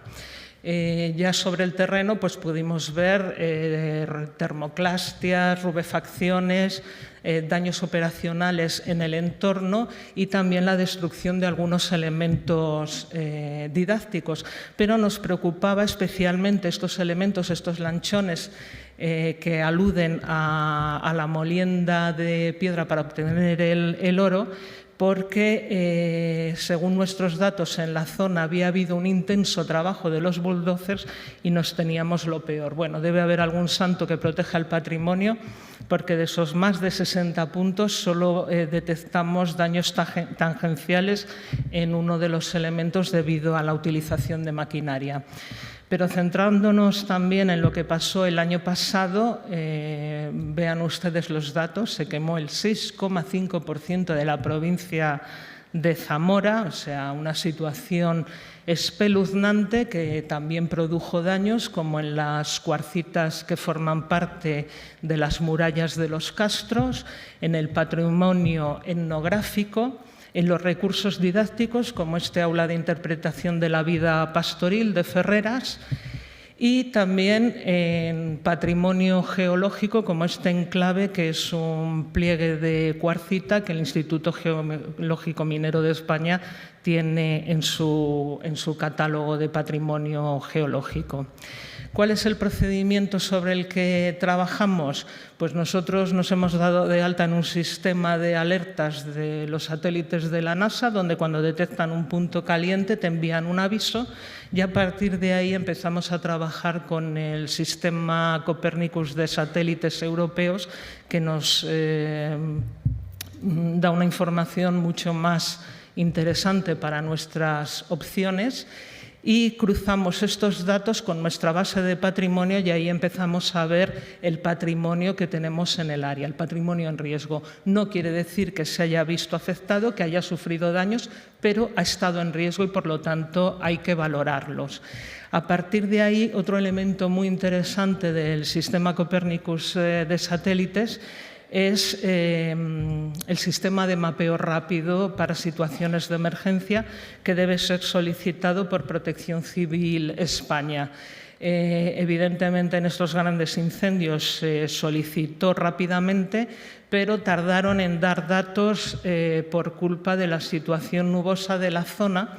Pero esto es muy interesante porque a partir de ahí tenemos el área del incendio geolocalizada y, por lo tanto, se puede contrastar automáticamente con nuestra base de datos y ya tenemos una resolución precisa de todo lo que hay en la zona, que dado la gran extensión me imagino que verán poco.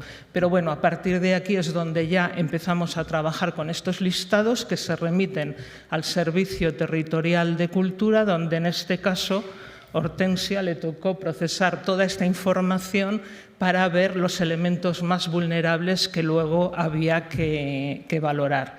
Bueno, ven aquí más en detalle lo que sacamos de todo este cruce de bases georreferenciadas, que al final trabajamos con las diversas bases de datos de los que dispone la Junta de Castilla y León. A partir de aquí, con el trabajo hecho por Hortensia, se establecen los elementos que hay que valorar sobre el terreno, con una ficha de recogida de información, en este caso la he traído de un incendio de Ávila, donde se establecen no solo la significancia del elemento, sino la valoración de daños con un sistema de 4 niveles y el triaje de las operaciones más urgentes a realizar. En el caso de la Sierra de la Culebra, el adjudicatario fue Román Rodríguez, que aportó una información muy importante y donde pudimos comprobar que, aparte de los daños del propio incendio, pues la falta de coordinación se traduce en que a veces en operaciones de prevención de incendios que hace Medio Ambiente también se ve afectado el patrimonio cultural. Y bueno, he ido muy deprisa porque había mucho que decir, pero casi vamos a hacer un recordatorio de los caídos, porque esta es la situación que se dio el año pasado en Castilla y León. En la Sierra de la Culebra tuvimos un total de 116 bienes en riesgo, pero recordemos que no fueron los únicos incendios que hubo en Castilla y León. Tuvimos otro en Cebreros, en Ávila, con 20 bienes en el área, Monsagro, en Salamanca, con el monasterio de las Batuecas cercado por el fuego y salvado en extremis por los servicios de emergencia, o el de Quintanilla del Coco, en Burgos, donde teníamos 15 bienes en el área y entre ellos el monasterio de Santo Domingo de Silos, que tuvo que ser evacuado.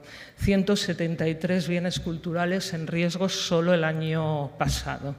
Por eso, y para concluir, decir que no solo tenemos la obligación de preservar el patrimonio cultural y garantizar su supervivencia, quizá lo más importante que hay que tener en cuenta que en un área como la Sierra de la Culebra, que vivían sobre todo de su paisaje natural, y este se vio afectado y va a tardar años en recuperarse, el patrimonio cultural quizá tendría que haber dado un paso adelante, los responsables, porque el patrimonio cultural tiene que formar parte de la recuperación de una zona afectada por una catástrofe.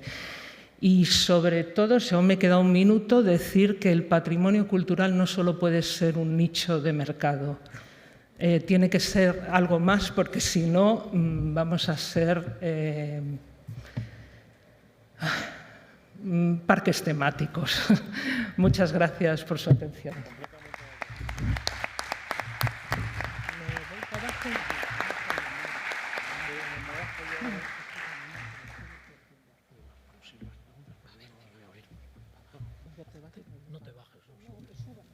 Bien, vamos a pedir, por favor, a los ponentes de esta segunda sesión que suban a la mesa para posibles preguntas. O sea que quédate.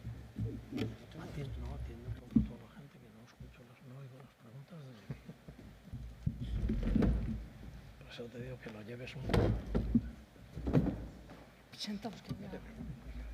A ver. Sentamos. No, es que no cabemos. Me ha encantado. Sí cabemos. Me ha encantado.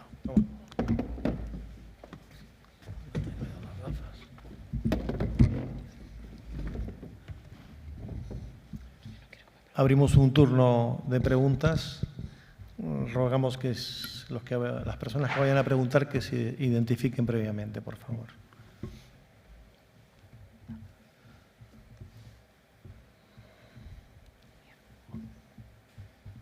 Un momento.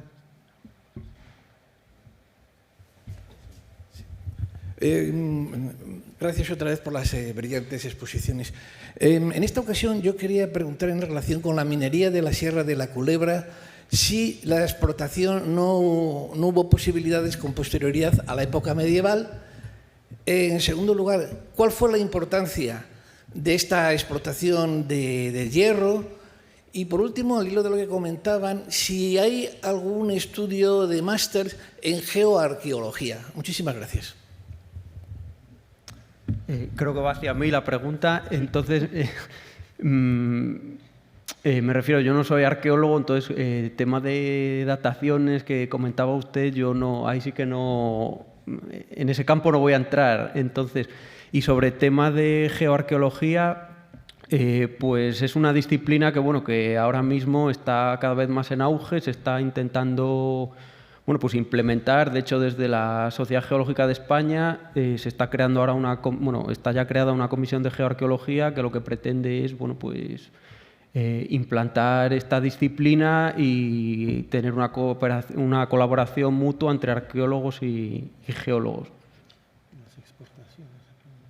Y el tema de las exportaciones de hierro, pues no les sabría contestar porque en este trabajo no hemos tocado esa temática, pero bueno, como dije antes, es conocido que la Sierra de la Culebra alberga una gran cantidad de indicios de hierro y que por tanto, bueno, pues hay estudios previos que indican que fue utilizado tanto en época romana, en época medieval. Entonces se intuye que fue muy notable la explotación de hierro en la zona.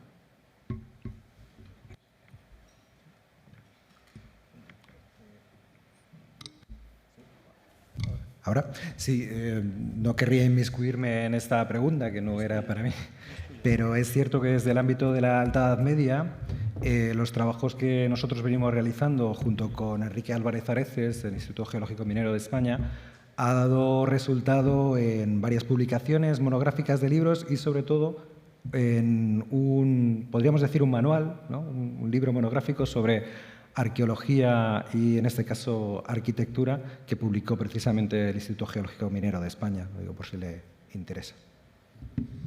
Muchas gracias. Por redondear un poco la cuestión y que todos colaboremos en satisfacer su pregunta, una serie de estudios que se produjeron en los 90 y no sé si llegó a los 2000 fueron los de Javier Larrazábal Galarza, y algo llegó a publicar sobre la excavación de un escorial en Boya, si mal no recuerdo, con lo cual es una referencia que también puede ayudar complementando con lo que han dicho los compañeros sobre explotación en concreto del hierro. Muchas gracias. ¿Alguna otra pregunta?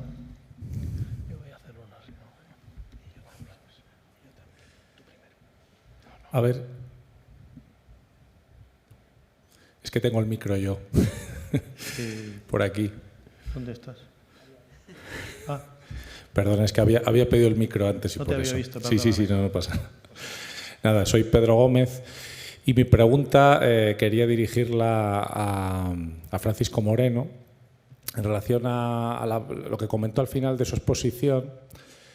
Que una idea que yo también tenía en la cabeza, ¿no? Saliéndonos un poco del ámbito provincial y pensando en ese pequeño grupo de templos que también se han considerado tradicionalmente como de origen visigodo, que has mencionado algunos, Santa Comba de Ban, de San Juan de Baños. Para los que tenéis esa visión, digamos, novedosa de quizás retrasar un poco la fundación de estos templos, si hay alguno de ellos que sí consideráis que pueda ser de la época germánica, es decir, que excluís de esta revisión, decir, bueno, este sí que creemos que es del siglo VII. No lo sé, es la pregunta. Bueno, en realidad, digamos que he marcado en el mapa, pues por decirlo de alguna manera, ¿no? los templos estrella, ¿no? Los que de alguna forma se ven más afectados directamente por esta discusión. Hay otros muchos, como bien sabrá. En concreto, de estos 4 hay motivos no solamente de carácter estratigráfico, tipológico, sino incluso también documental, para que poder aseverar sin ninguna duda que ninguno de ellos tiene un origen en época hispano-visigoda. Sin ir más lejos, podríamos referirnos a la capilla de Montelios, que su cronología de época visigoda viene dado por el relato, ¿no?, de San Fructuoso, que dice que se construyó un templo para albergar sus propios restos, ¿no?, cuando tras su muerte. Y sabemos que el sepulcro supuestamente de San Fructuoso es una invención de la Direção General de Portugal, cuando reconstruyó, o mejor dicho, construyó casi de nuevo ese edificio. Lo mismo pasa con Quintanilla de las Viñas, desde un punto de vista no solamente ornamental. La presencia de elementos de la Persia sasánida no puede llegar en el siglo VII de ninguna de las maneras a ese lugar recóndito de la provincia de Burgos, y es que además tenemos documentación que nos habla de la construcción de un monasterio, ¿no?, de Santa María de Lara por parte, en este caso, de la tía de Fernán González, de Flámola. De alguna manera, los elementos documentales que de alguna forma se habían puesto de manifiesto anteriormente y que no lograban convencer a quienes se habían enfrentado a estos edificios antes de los acercamientos estratigráficos, ahora cobran mucha más sentido bajo nuestro punto de vista. Por cerrar, el tema, por ejemplo, de la escultura figurativa, tanto de Quintanilla de las Viñas como San Pedro de la Nave, que obligaba a Helmut Schlunk a pensar en unas iluminaciones de época visigoda que no tenemos y que, sin embargo, encuentran sus paralelos en los códices altomedievales, que son perfectamente conocidos. De alguna manera, esto hace que encaje ese puzzle. Es cierto que esto es un trabajo que continúa y que puede de alguna manera cambiar, ¿no?, en algún edificio, pero todos los que nosotros hemos analizado estratigráficamente, hasta a día de hoy podríamos decir que no hay indicios de su origen hispano-visigodo. Muchas gracias. Han pedido la palabra primero por aquí, si es posible acercar el micrófono a este señor de la quinta fila de mi derecha. Gracias. La había pedido.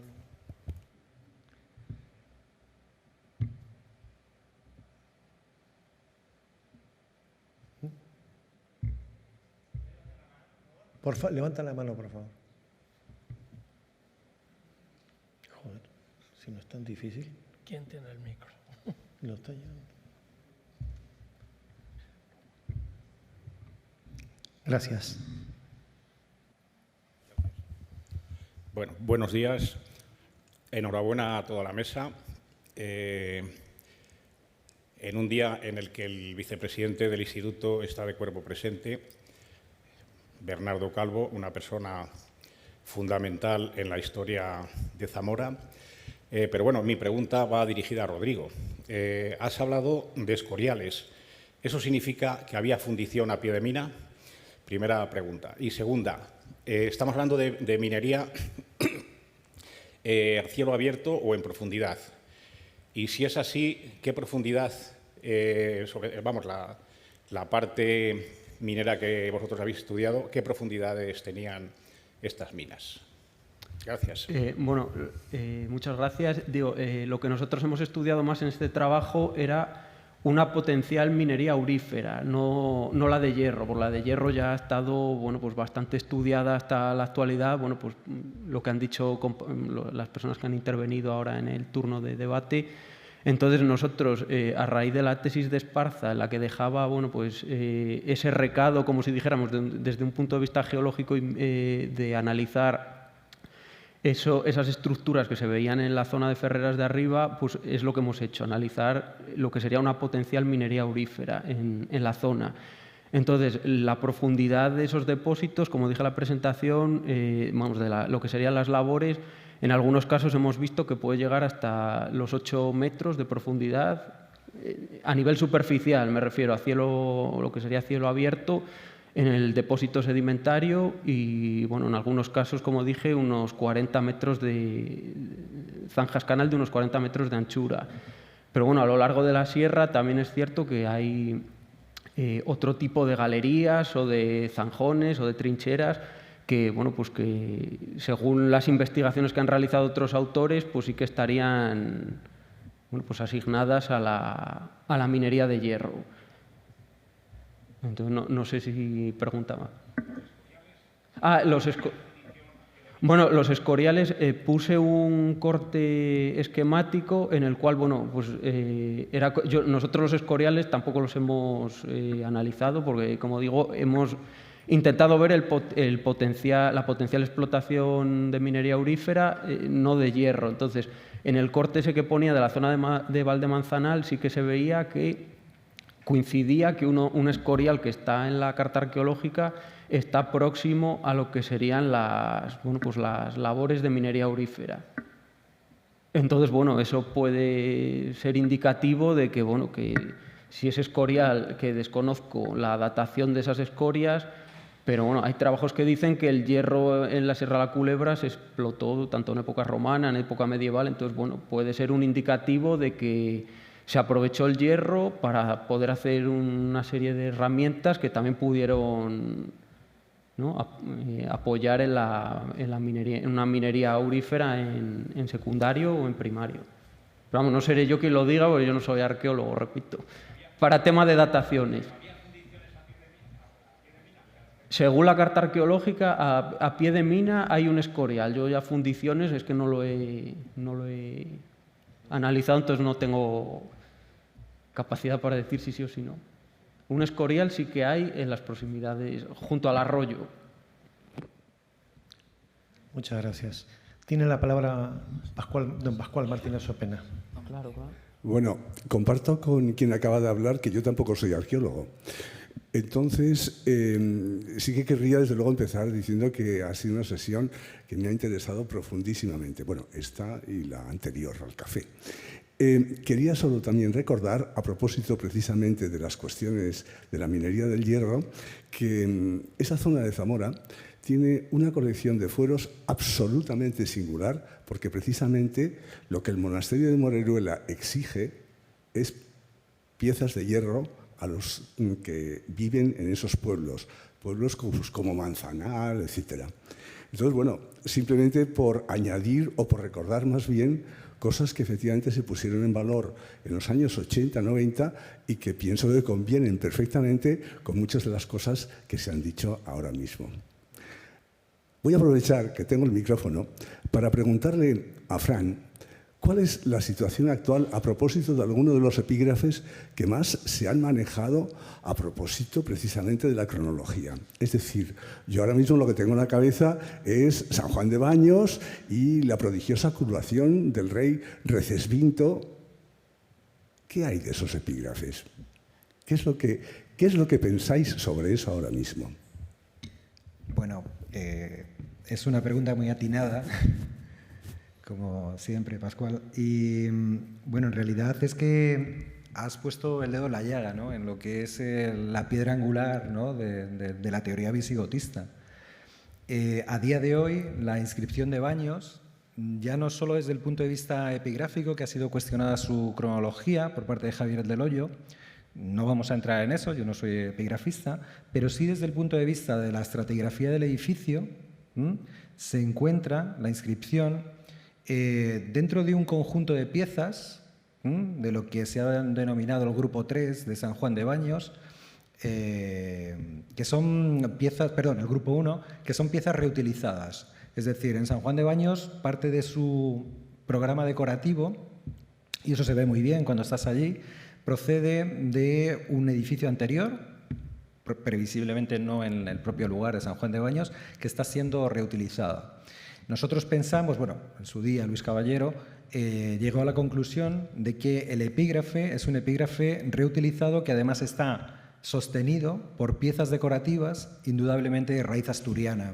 Es decir, con piezas que desde el punto de vista tipológico encajan más con los talleres de escultura asturiana del siglo IX que con los supuestamente visigodos del VII. Sumado estos dos elementos, material reutilizado en un contexto arquitectónico con piezas del siglo IX, pensamos que la inscripción lógicamente puede estar reutilizada. La pregunta es ¿para qué? Y en ese sentido creo que encaja, esto es una idea que viene a sumarse a la que os ponía al final a las que os proponía al final de mi charla, encaja con ese contexto de neovisigotismo de la corte asturiana que de alguna forma también a través de estas inscripciones, no solo esto, sino también las relaciones, por ejemplo, con el rey Chindasvinto, ¿no?, se me fue. El supuesto lugar de enterramiento de Chindasvinto, que se encuentra cerca de Toro, aunque en la provincia de Ornija, muchas gracias, San Román de Ornija.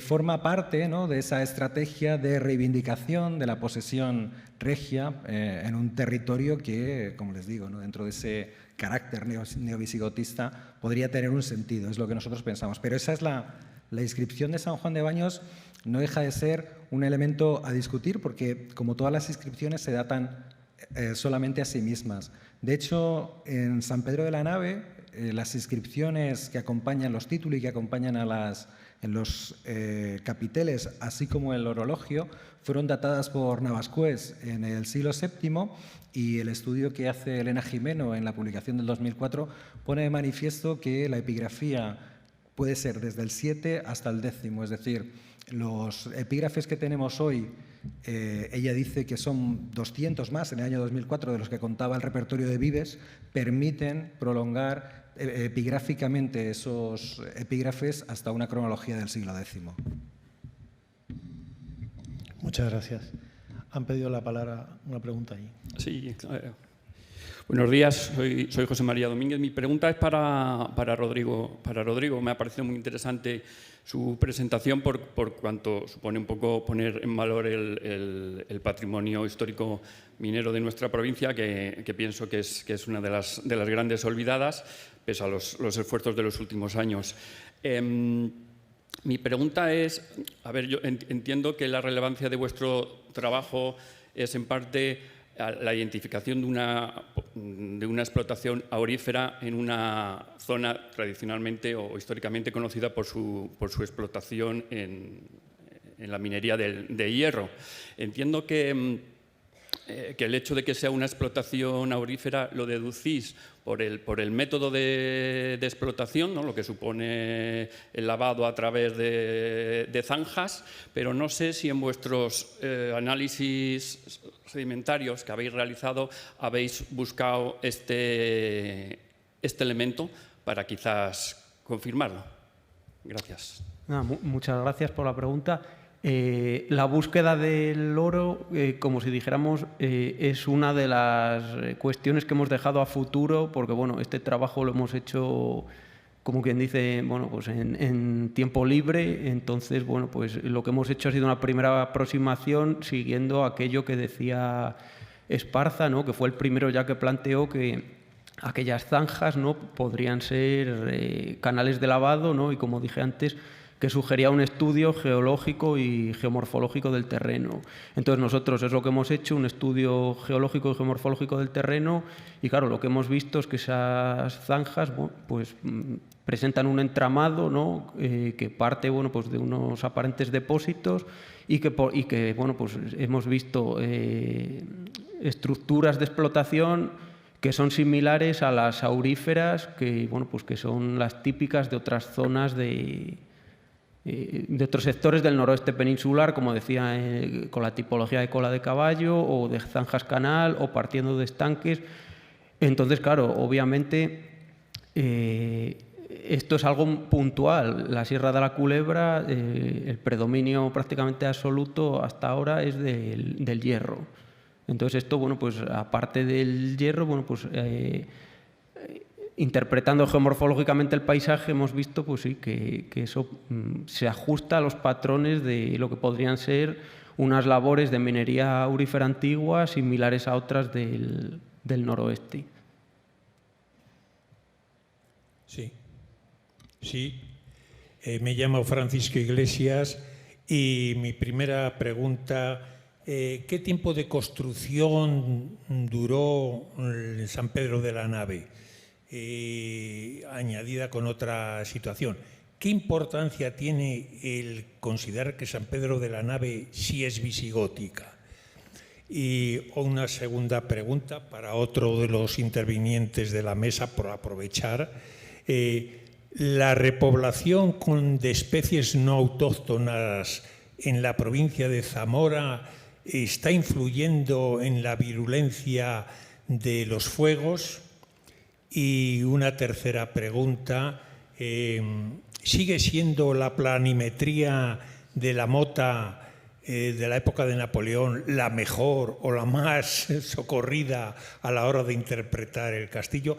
Digo todas estas preguntas y tengo en el recuerdo fraternal a Bernardo.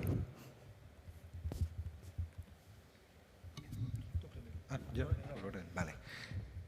Bueno, este tipo de análisis que nosotros efectuamos sobre los edificios nos pueden dar una visión aproximada de cuánto puede ser la duración de la construcción, pero desde luego hemos de reconocer que es una visión muy aproximada. En el caso de San Pedro de la Nave, lo que se sabe es que el edificio en realidad nos muestra la presencia de unos talleres que conocen el uso de la regla para tallar los sillares y que están trabajando en colaboración con los talleres decorativos, o al menos el primer taller decorativo, que está trabajando a pie de obra y que está proporcionando material decorativo para que los albañiles lo dispongan en la obra. Eso lo sabemos porque se encontraron piezas dentro de la fase 1 originaria, piezas reutilizadas, o mejor dicho, no reutilizadas, sino piezas decorativas descartadas de la obra 1 para ser utilizados como material puramente constructivo. Lo que sí nos dice esta lectura es que es un edificio que sufrió una ruina muy temprana. La ruina temprana probablemente tiene que ver con el apeo de los sistemas de cubrición en la zona del crucero, que arrastró parte de esa cubrición, lo cual es también interesante para su cronología. O sea que podría tener dos fases. No, bueno, sí tiene varias fases, pero de la fase, digamos, inicial, la fase constructiva, la que pone en obra el edificio y lo pone en marcha, es de un solo envite, de un solo empuje. No es que tenga dos fases, es que tiene muchísimas más, pero, digamos, la de uso inicial es la primera, que va con el altar de soporte múltiple, que por otro lado no es un altar de tipología goda, porque los altares de tipología del 7 son altares de un único pie de altar con una cruz patada en su decoración. Así que incluso eso también nos permite descartar, al menos tipológicamente, su cronología visigoda. Lo que sí nos dice el edificio, la lectura de paramentos, es una ruina inmediata que además nos permite entender que el edificio no se arruinó. Para aquellos que piensan que desde época visigoda se arruinó y luego fue reconstruido en el siglo IX, en el siglo X, porque un edificio de esas características, si hubiese estado abandonado durante más de 200 años, se apreciaría en su estudio, y no es así. El edificio fue prácticamente reconstruido después de la ruina. ¿Y por qué es importante que San Pedro de la Nave sea visigoda? En realidad también hay lo que pasa es que no he querido entrar, en la tabla de las propuestas cronológicas se destila también una discusión de carácter nacionalista. Hay y eso es evidente, ¿no? Gómez Moreno, que es su descubridor, entre comillas, no le quiero arrogar a él el único mérito, es un firme defensor, ¿no?, del papel que desempeña el arte hispano en el desarrollo del arte occidental. Y está enfrentado desde ese punto de vista a investigadores franceses, no solamente en el caso de los edificios altomedievales, sino en el románico. Yo creo que hay ahí un elemento que tiene que ver con discusiones de carácter nacional que tenían sentido en esas primeras décadas del siglo XX, pero que nosotros hoy creo que podemos despojarnos de ellas. Muchas gracias. Cristina. Bueno, en cuanto a las especies vegetales, esa pregunta tendría que trasladársela a un ingeniero de montes, que no es el caso, porque yo soy conservadora restauradora. Pero comentarle una cuestión que he discutido yo bastante con gente que sabe más de biología y del monte que yo. Las especies, digamos, no producen incendios. El problema es precisamente la falta de gestión. Evidentemente, las especies que ha habido locales en la zona están más adaptadas al medio, pero incluso estas, si no hay gestión, generan un problema. El problema que ha habido en los incendios de toda España es la falta de gestión del monte, la pérdida de usos, la pérdida de población que ya no se encarga de explotar estas zonas. Ese es el verdadero drama, casi más que el cambio climático. Por último, porque creo luego tenemos el plato fuerte, le paso que conteste Esperanza.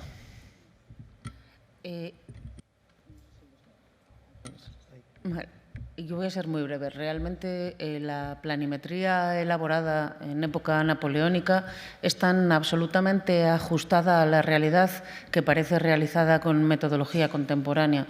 Todo, no lo he dicho al final, pero bueno, las imágenes lo traslucen. Los resultados que hemos obtenido a partir del georradar se traducen de una manera absolutamente exacta con la planimetría antigua, con lo cual consideramos que es perfectamente fiable y que incluso a la hora de desarrollar excavaciones arqueológicas podrían perfectamente guiarse por la planimetría antigua. Está realmente muy bien realizado. Abundando en las especies exógenas, nosotros estamos haciendo ahora trabajo de alta montaña en diferentes puntos de Castilla y León, y todas aquellas zonas que han sido repobladas, realmente por la falta de gestión del espacio y la falta de limpieza de monte bajo, se queman de una manera absolutamente fastuosa. Muchísimas gracias. Yo creo que damos por finalizada esta fructífera sesión. Y tenemos a la 1 en punto. En 10 minutos. En 10 minutos, todo el mundo aquí, por favor.